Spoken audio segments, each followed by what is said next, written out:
Hi, I'm Larry London. Welcome to Border Crossings. Today, we are joined by an instrumentalist who has established herself as one of contemporary music's most dynamic performers, Lindsey Stirling, who started off on YouTube in 2007 posting videos playing violin covers of pop hits. She quickly attracted millions of followers, and today, Lindsey's YouTube page, which is called Lindsey Stomp, has over 10 million subscribers. Lindsey has released several award-winning albums and collaborated with some of music's biggest names, including John Legend, Pentatonix, and Sabrina Carpenter on her newest CD, which is the deluxe version of Warmer in the Winter, her fourth album to reach the Billboard Top 10 album chart. Lindsey is currently on tour in support of the new CD, complete with dancers and other stage effects for her holiday show. Join us today for an up-close and personal look at one of music's brightest stars, Lindsey Stirling, coming up on Border Crossings.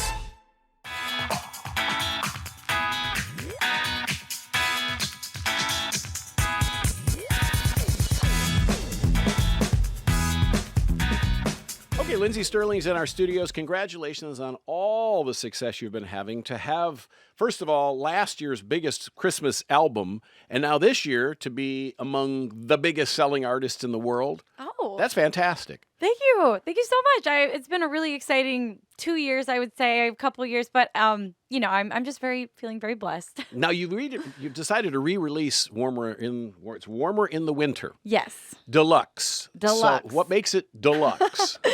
It was funny when I wrapped up the album last year when it came out for the first time. There were just some songs that I didn't quite finish that I was like, oh, I know this one could be really awesome. And so I decided, well, I'll finish up those songs that I didn't get to put on the original album and re-release it with 5 new tracks as a deluxe. And I understand there's a song with Sabrina Carpenter. Yes. You're a Mean One, Mr. Grinch. Mm-hmm. I just had Sabrina on the show. Oh, really? She's delightful. She was here for the Jingle Ball. Yes. So she was just joined us, and so it must have been fun recording that song, because that's a classic. It is. And, it was funny. I really was determined. I was like, I want a woman to sing this, and Sabrina was perfect. She had added such a sassy flair to it. And anyways, it's one of my favorites on the album. Were there additional pressures making an album with classics on it? Did you say, because you can create your own music. Yes. So when you had to go in and say, okay, now I have to rework something that people already know. Yeah. And make it better and bigger. Yeah. Well, not only do they already know it, but people are very precious with their Christmas tunes. And so it's this challenge where you have to keep it very true to the classic that people love and respect so much, but at the same time, make it fresh. Make it your own. And so I thought it was a really fun challenge. And also these songs have been done how many thousands of times? Have you heard arrangements of Silent Night and Angels We've Heard on High? And so to, put your own twist on it was a challenge. But at the same time, I have such an advantage because I'm a violinist and there aren't thousands of violin renditions of these songs. So it was really fun to get to do that. And also, I don't know. I think this might have been one of my favorite albums I've ever worked on. Wow. And I know that, being an instrumentalist, being a tremendously talented and world-respected violinist, you have the opportunity to work with other singers. So you can always create something different. Totally. Because you have that flexibility. If you were singing all your songs, it'd be kind of you.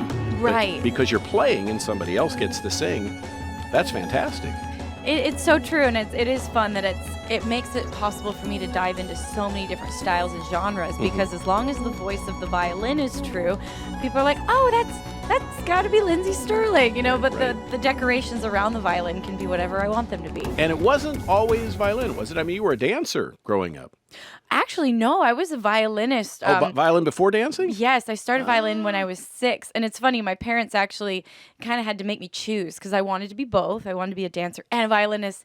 And they could not afford either, let alone both. And so my mom took me to a violin lesson and a dance class. And then it was kind of like, I'm sorry, you got to choose. I chose violin, obviously, and played since I was 6, classically trained. Wow. And I didn't start to dance until I was in my 20s. I was actually 23 when I was like, you know what? I'm going to teach myself to dance, and I'm going to make this a thing. Well, now everybody around the world also knows you for your dancing. You were on Dancing with the Stars, and you did great with Mark Ballas, who's also been on this show before. Mark came in. Is I love Mark. With his wife, the two of them did They're their thing. amazing. And so I understand you incorporate some of the ballroom dancing into your new tour show. I do. I mean, I fell in love with ballroom dance when I was on the show. I've always wanted to learn. And so being on Dancing with the Stars was not only this exhilarating experience of excitement and, and fatigue and, everything in between, but also it was kind of a dream come true for me because it was the first time I ever actually had real dance training. And not only did I have dance training, but I did it for 6 hours a day with one of the best ballroom coaches in the world for 3 months. And so it really upped my game as a performer. And this year I brought on, along with my 4 female dancers, I brought on 2 guys. And so we do ballroom in the show. There's ballet, there's everything.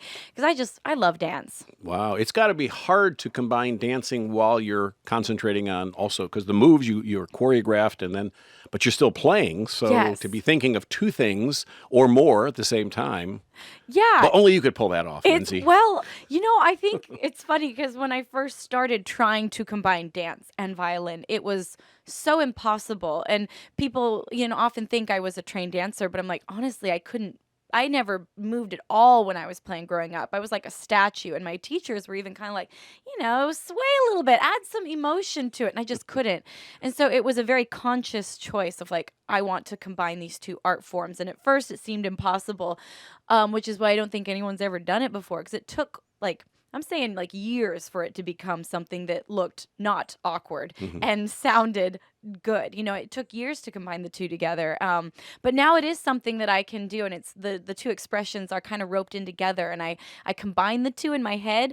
I practice one at a time and then slowly combine them together each time I learn a new routine or a new song. And you bring your dog on stage. Oh, I do. Yes, my little dog, Luna. I tell you, it's like people's favorite moment of the show. They're like, oh my gosh, I loved it when your dog came out. And I'm like, man, I'm working way too hard doing these elaborate choreographed routines and costumes. And then my dog comes out in a tutu and spins. And gets a standing ovation. The standing ovation happens.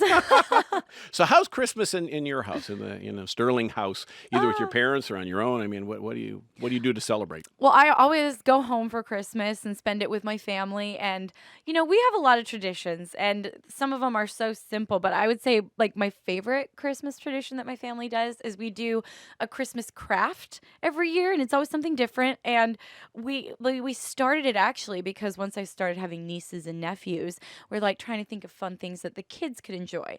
So we would do this craft, but the kids will finish theirs in 20 minutes, and then it's all the adults like my sisters and my mom and I that we're super into it and trying to make the best snowman made out of socks. And then we'll go to the neighbor family, the Rays, and they'll judge whose is the best. And we get super competitive and into it. But I don't know, it's a silly tradition, but I love every year doing our Christmas craft. And you have siblings too. Are they also into music or no? They're not. Yes, to their own extent. Growing up, my sisters and I all played musical instruments. One of my sisters is still a professional trumpet player. But we all kind of went our very own direction with what we, invested ourselves into. I have one sister that's an amazing painter. One trains horses. And so we all just really found our own very specific niche and did it. You're a very creative person too. I don't think I've ever seen you with the same hair color 2 times in a row or the same style. You're always reinventing yourself, which is great. It's fantastic. Yeah. Do you want to design clothing, or do you already? Is that something you've ever thought of? Since I was a kid, I've drawn sketches of clothing, and I guess I get that outlet through designing my own costumes for music videos or for tours. I sketch out my own designs, and I work with an amazing stylist for sure. But I'm very hands-on involved with everything from the costuming to the choreography. And I just think once I found a way to make the violin creative, and of course the music is the root of everything I do, it's the foundation, but I think that's when I really truly fell in love with the art of the violin, is when I realized, oh my gosh, this is not just an instrument I play and regurgitate what's been done before for hundreds of years. No, this is my mode of creative expression, and it fuels into the costuming and into the videos and into the show. And that's when I really fell in love with the violin, I feel like. And so how did you discover the violin? I mean, you fell in love with it, but you had to be introduced to it first before before the love affair began. So how did you decide on a violin? Yeah, well, when I was a kid, my parents they've always loved classical music. And so they used to take us to orchestra concerts, in Los Angeles or in Orange County where I grew up. And I noticed from a very young age that the violinist always got the solos. They always had the melodies. At the beginning of the concert, the first chair violinist would come out and tune the orchestra. And, we didn't listen to a lot of like pop or like modern music in our home. It was all like old classical records. And so in my mind, that was a star. I was like, oh, if you want to be a star, you get one of those wooden things and you become the best at it. And so I started, begging my parents for lessons when I was 6 years old. And so you got them. And I got them. Yep. And they paid off big time. I bet you Yeah. everybody's very proud of you now. You've Yeah. really made a mark. I mean, you've a couple Billboard awards and all the other Yeah. accolades and awards. So, you are really tremendously talented and recognized. And as I mentioned, it's a thrill to have you in our studios. So I wanted to you. find out, next year, Christmas will end. Obviously, the holiday season will be over. The tour will end. You're planning new music? Did I hear correct that you got maybe 2 EPs that you're working on? That's the plan. I'm starting to write a little bit on the road, but as soon as I get back to LA, I'm going to dive into the studio, lock the door, and stay in there for a couple months pretty much while I work on. I want to do a 2-part album, like almost in chapters. And so it'll be 2 EPs that come out, chapter 1 and chapter 2, probably towards the end of the year. But I'm hoping to have the first EP out in the summer. And, it is really like overwhelming, but also it's exciting to get to go in and write fresh new music. And I usually go in like a blank slate. I don't know what I'm going to create. I don't know what I'm feeling. And it's always amazing how something very specific usually comes out of it. And, it's all based on emotionally where I'm at in the moment of that chapter of the album. Are you in a good place right now? Everything's good? And Things the are holidays? great. Good. And I'm actually really excited about that because I feel like the last 2 original albums I did were fueled a little bit more by some very hard emotions. My Shatter Me album was all kind of inspired a little bit of this breaking free idea. It was about my experience of overcoming anorexia, and that was kind of the art that was fueled from that. The Brave Enough album all was created from loss and a sense of, I just lost my best friend and I knew my dad was on his last, few months as I was creating that album. So it came from a place of overcoming grief. So I'm kind of like, wow, what'll happen when I write an album when I'm just in a really satisfied place in life and I feel really good. And, they say that sadness fuels a lot of great music, but I honestly think that joy can too. And so I'm excited to see what's created. Now, you put out an autobiography a few years ago, and I'm glad that you're happy and everything's good and you're feeling good. Maybe you'll write another one. I mean, about another part of your life. You never Let us know. in. I've had a few years since that came out, so Right. maybe I've got enough chapters. The only pirate at the party. Yes. So, and you called yourself a pirate. Why? Well, I've always kind of loved pirates. Since I was a little kid, I would always love to dress up as a pirate.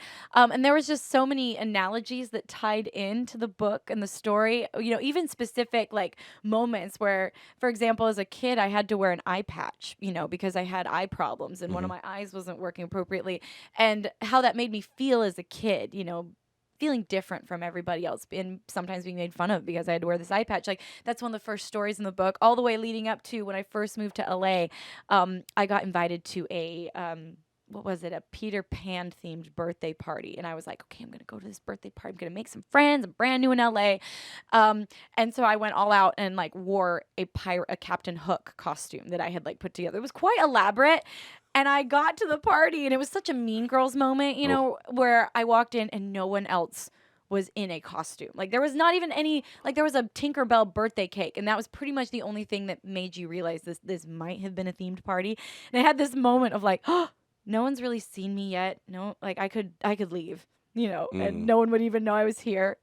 Or I can just go into this party and just own the fact that I'm in a pirate outfit and have fun. Have a good time. And it became this like, I ended up meeting a lot of people and having a great time because I was the only pirate at the party. And that was kind of a theme of the book.